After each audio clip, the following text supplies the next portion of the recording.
What is going on, friends and family of the channel? You are here because you saw that title and you want to know, how do I make my money? That age-old question with all YouTubers.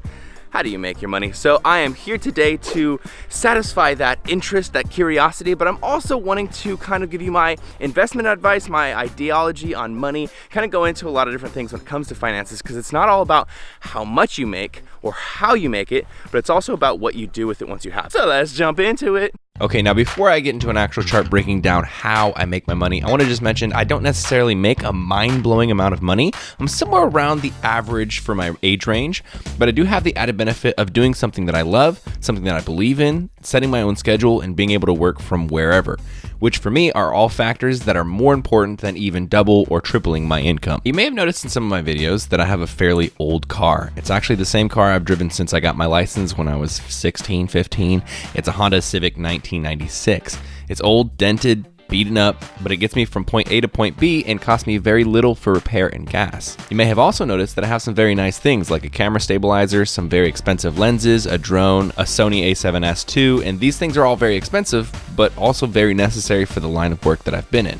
Okay, so now let's actually break down how I make my money, because this is something that people are so confused about when it comes to YouTube creators. It's all advertising, right? It's usually a lot of other things, and that's what I'm showing you in this chart right here. So I went through my taxes for last year and checked all my incomes, and this is where it's kind of breaking down. So 22% of my income comes from YouTube advertisements, 10% comes from commissions. So commissions would be like any company that I work with permanently. So this is like Vivo Life, the protein that I work with, or my Amazon affiliate commission link. 5% is from product placements, and product placements are like one-time placements. So sometimes you see me place like a toothbrush that I'm using, or you see me use like a meal prep service. Those are things that I'm getting paid one time for, not necessarily making any of the money off of commissions, but just single placements. Then we have 10% coming from online coaching, and in the past that has been a much larger portion of this pie chart, so that last year was somewhere around 30%. This year I've toned it down quite a bit, but I still do that. Somewhere around 10% for clothing sales. So this is clothing sales coming from Beyond the Week or from the Vegan Kingdom, which both are on beyondtheweek.com, and lots of videos have linked into that. It's in the outro of all my videos, so that still keeps a lot of people coming in. A very tiny little sliver,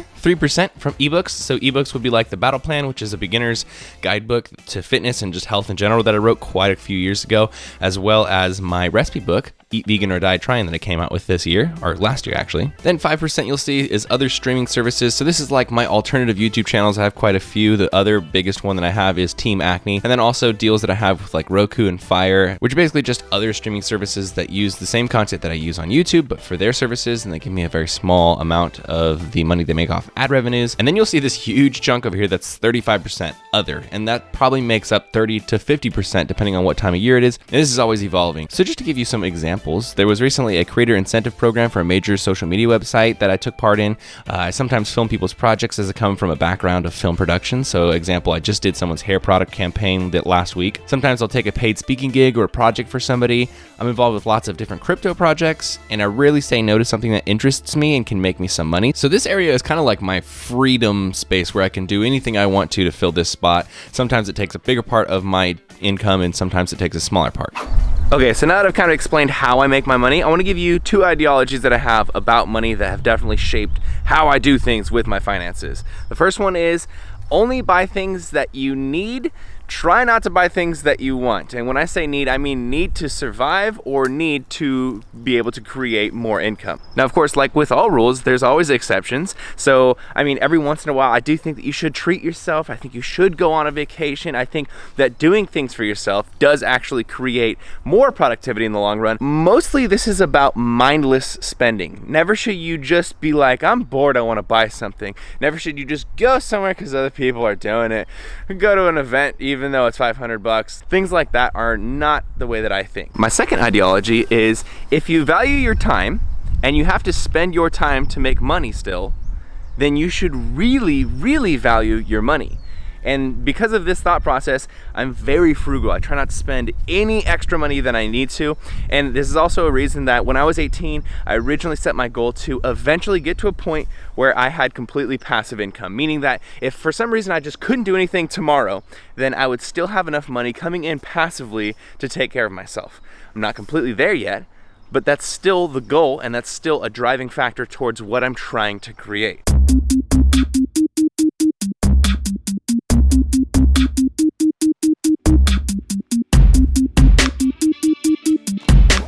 So if you're a regular viewer of YouTube channels, you've probably seen this comment in somebody's comments below their video, and it says, wow, you make a lot of YouTube videos, but what do you do for your real job?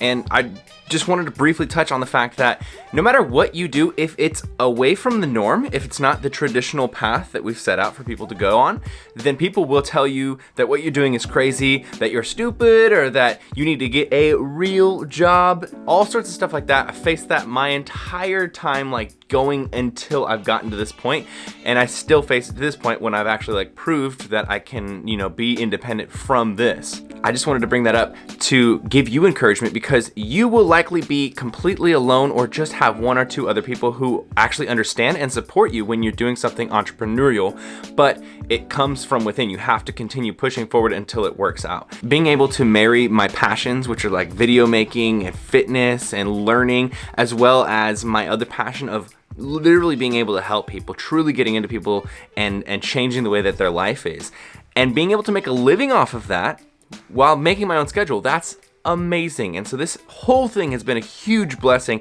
and it's never lost on me that this is a blessing. Now, with that little message added on, I want to go through my last part of this video, which is how I invest my money, because I think that's just as important, if not more important, than the actual money that you create on a daily basis. So here are my investments that I've prioritized from most important to least important, and the first most important one is properties. Now, do I own properties? No, I'm not quite there yet, but that is the goal. That is the number one priority, is that I want to have enough money to be able to purchase houses, rent them out to other people. That to me is probably the most strong, secure version of having passive income. So that's coming down the line. Number two, if you follow me on some of my second channels and just like more personal stuff, then you know cryptocurrencies are huge for me. I think cryptocurrencies will revolutionize the way that we do finance and economics, and I know a lot of people think that that's just an insane idea, and to you, I say that's okay. That is your opinion. You don't have to hate on me. I don't have to hate on you.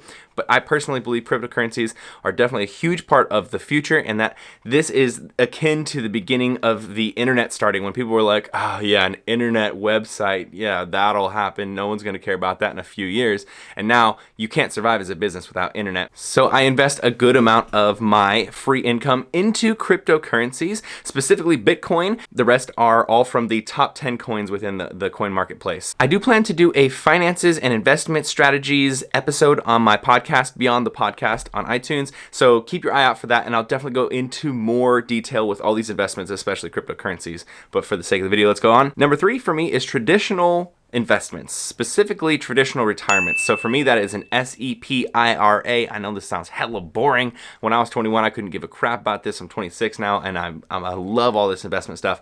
This is basically just, I do a monthly deposit every single month, so I don't even think about it. It just comes out of my bank account, goes into an account on Vanguard.com. And basically what an IRA is just somewhere that you put your money. It doesn't get taxed until 65. You can't take it out until 65, but during that time, it is being managed by a fund manager, and they're buying stocks, bonds, index funds, all sorts of different things, diversifying, and you're making small amounts of money. The money that you accrue on that, you don't pay taxes on, and that money goes back into the account. That compounds, and over the term of a couple decades, that becomes a lot of money. I have a very small exposure to rare metals, and I want to increase that, so that would be like gold and silver. I think it's always good to have at least a little bit of those things. I think it's good to diversify your investments, and a very small amount of stocks. Now, I've always wanted to get into stocks, but I think the stock market is just less exciting to me than the cryptocurrency market, and I also consume cryptocurrency news every single day, so I know where cryptos are, whereas I don't necessarily consume NASDAQ and Dow and all sorts of stock information on a daily basis.